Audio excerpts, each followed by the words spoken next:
အားလုံးပဲခရစ်တော်နာမ၌မင်္ဂလာပါဒီနေ့စာရေးဆရာ Joseph Scriven ရေးသားခဲ့တဲ့ What a friend we have in Jesus မြန်မာလိုနဲ့မိတ်ဆွေယေရှုဆိုတဲ့ဓမ္မသချင်းတစ်ပုဒ်ရဲ့ဖြစ်ပေါ်လာပုံနောက်ကြောင်းသမိုင်းကိုဝေမျှပေးချင်ပါတယ် Joseph Scriven ဟာအိုင်ယာလန်နိုင်ငံသားသူဖြစ်ပြီးသူလူငယ်ဘဝမှာလက်ထပ်ဖို့ရန်အတွက်စီစဉ်ထားတဲ့တတို့သမီးတစ်ယောက်ရှိခဲ့ပါတယ်ဝမ်းနဲ့ဆရာကောင်းတာကတော့သူတို့လက်မထက်ခင်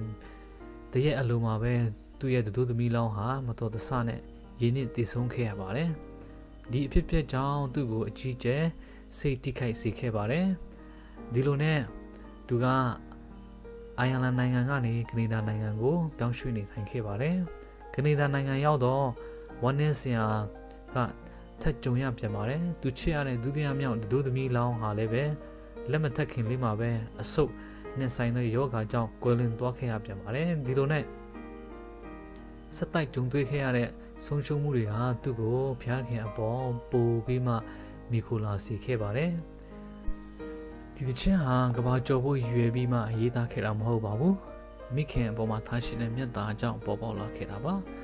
1855ခုနှစ်မှာအိုင်ယာလန်မှာကျန်းရစ်ခဲ့တဲ့သူ့ရဲ့မိခင်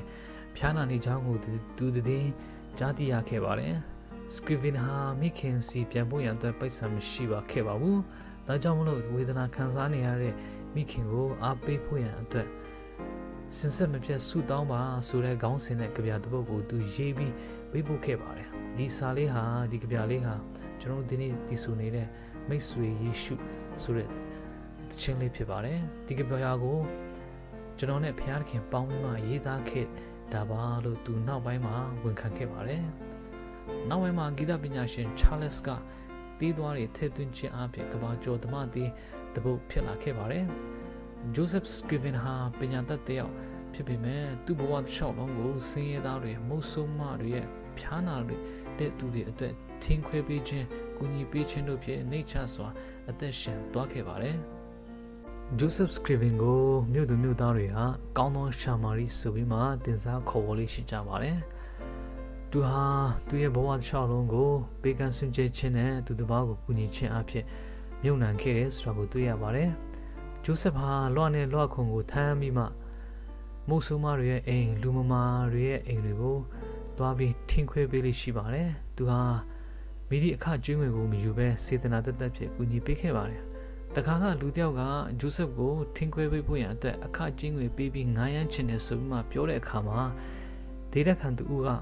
ခမရသူ့ကိုငားလို့ရမှာမဟုတ်ဘူးဘာဖြစ်လို့လဲဆိုတော့ခမရမှာပိုက်ဆံတတ်နိုင်တယ်သူကပိုက်ဆံမတတ်နိုင်တဲ့သူကိုပဲကူညီပေးတာဆိုမှသူပြောခဲ့ပါတယ်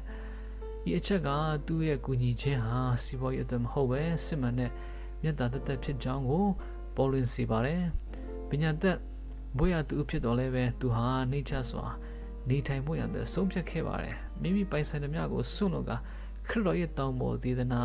ပါသွန်သင်ချက်အတိုင်းပဲလူအပ်သူများကိုဖေးမကူညီရင်အသက်ရှင်ခဲ့သောကြောင့်ကောင်းသောရှာမာရိဆိုပြီးမှလူသိများလာခဲ့ပါတယ် Joseph Scriven ရဲ့နောက်ဆုံးနေဝင်ချိန်တနေ့မှာကျမ်းမာရေးအခြေအနေဆိုးရွားနေတဲ့အတွက်ကြောင့်မလို့သူ့ရဲ့တငယ်ချင်းဖြစ်တဲ့ James ကသူ့အခန်းထဲကိုဝင်လာတဲ့အခါမှာသူ့ကိုမတွေ့ရတဲ့အတွက်ကြောင့်မလို့အထိတ်တလန့်ကြားလိုက်လံရှာဖွေခဲ့ပါတယ်ဒါပေမဲ့အနီးနားရှိတဲ့ချောင်းတစ်ခုထဲမှာ Joseph Scriven ရဲ့ရုပ်အလောင်းကိုရှာတွေ့ခဲ့ပါတယ်ထူးခြားတာကတော့အရင်နဲ့6လက်မခန့်သာရှိတော့နေရာမှာသူကဒူးထောက်ပြီးမှဆုတောင်းနေတဲ့ပုံစံဖြင့်ကွယ်လွန်သွားခဲ့ပါတယ်သူရဲ့နောက်ဆုံးထွက်တဲ့အချိန်လေးကိုဖျားသခင်ရဲ့ဆုတောင်းခြင်းဖျားသခင်နဲ့မိသားရဖွဲ့ခြင်းအဆုံးသတ်သွားခဲ့တယ်ဟုမှတ်တမ်းတင်ထားပါတယ်သူနှစ်ပေါင်း40နေထိုင်ခဲ့တဲ့ကနေဒါနိုင်ငံ Port Hope မြို့နားမှာ Scriven အတွက်အထိမ်းအမှတ်ကြောက်တိုင်တစ်ခုကိုလည်းစိုက်သူပေးခဲ့ပါတယ်ဒီကြောက်တိုင်ဟာဖျားသခင်ကိုအပြည့်အဝယုံကြည်ကိုးစားခဲ့တဲ့မိမိဘဝကိုသူတစ်ပါးအကျိုးအတွက်ပေးဆက်ခဲ့သော Joseph Scriven ရဲ့ဘဝနဲ့သူရေးခဲ့တဲ့ဓမ္မသချင်းကိုဂုဏ်ပြုပေးတဲ့အနေနဲ့ဒီဆောက်ပေးခဲ့ပါတယ် Joseph Scriven ရဲ့အရှင်းစာသားလေးမှာလူလောကမှာရှိတဲ့မိတ်ဆွေတွေဟာကွယ်ပြောက်သွားချိန်မှာခရစ်တော်ဟာထာဝရမိတ်ဆွေဖြစ်ကြောင်းကိုလည်းသူကရေးထားပါတယ် Scriven ရဲ့ချစ်ရတဲ့သူများဆုံးရှုံးခဲ့ရတော့လည်းပဲသစ္စာရှိတဲ့မိတ်ဆွေယေရှုကိုသူရှာဖွေတွေ့ရှိခဲ့ပါတယ်ဒီတခြင်းထဲမှာ Can we find a friend so faithful လို့ပြောထားပါတယ် မြသစ္စာကြီးမြတ်သောမိတ်ဆွေကိုရှာ၍တွေ့နိုင်ပြီလားဆိုပြီးမှမိကွန်းထုတ်ထားပါတယ်လောကမိတ်ဆွေများချစ်သူများခွဲခွာရတော့လည်းပဲယေရှုဟာကျွန်တော်ရဲ့ဝမ်းနည်းခြင်းများကိုမျှဝေခံစားပေးပြီးဘယ်တော့အခါမှစွန့်ပစ်ထွက်ခွာမသွားတော့မိတ်ဆွေစစ်ဖြစ်တယ်ဆိုတဲ့အကြောင်းကိုလည်းသူရေးထားပါတယ်နောက်ပြီးမှကျွန်တော်တခြင်းစာထဲမှာဒုက္ခဝေဒနာများကိုမထမ်းထားပဲဆုတောင်းခြင်းအဖြစ်အပြေရှာဖွင့်ရတော့လည်းသူကခွန်အားပေးထားပါတယ်။ဘာကြောင့်မလို့လဲဆိုရင်တော့ကျွန်တော်တို့ဟာအရာခတ်သိမ်းကိုဖျားသခင်တန်ဆုတောင်းခြင်းအဖြစ်မပုံအပ်သောကြောင့်ဖြစ်တယ်လို့ဆိုပါတယ်။ဆိုရင်ပူပန်မှုများဟာကျွန်တော်ရဲ့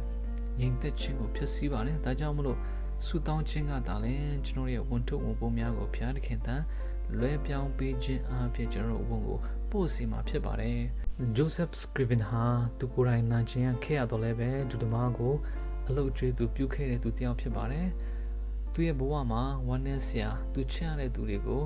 ဆုံးရှုံးခဲ့ရပါတယ်။တစ်ယောက်ပြီးတစ်ယောက်ဒါပေမဲ့သူဟာမိမိဘဝကိုစင်ရသားများမုတ်ဆိုးမများလူမမာများကိုကူညီပေးတဲ့နေရာမှာ